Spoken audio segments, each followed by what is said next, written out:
تمارين لتقوية عضلات الفخذ خصوصا لو ركبتي بتوجعكم. افتكروا أنا رافعة الوزن بتاعي من الحوض لغاية فوق، مش قاعدة كده.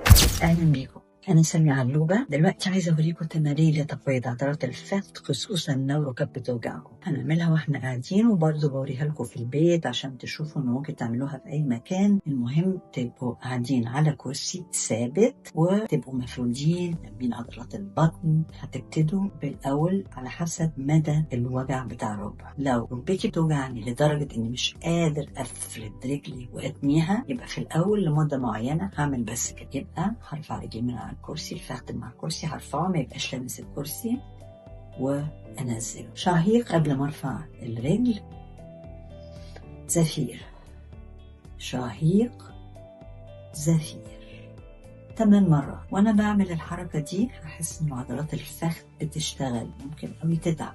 لو تعبت زيادة 4 مرات كفاية في الأول.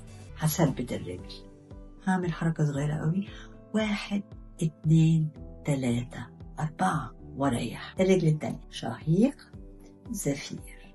افتكروا أنا رافعة الوزن بتاعي من الحوض لغاية فوق، مش قاعدة كده.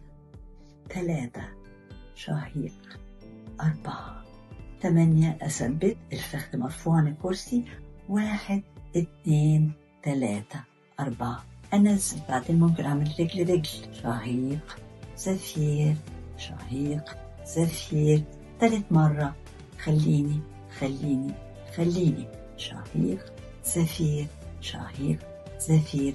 3 مرة. خليني خليني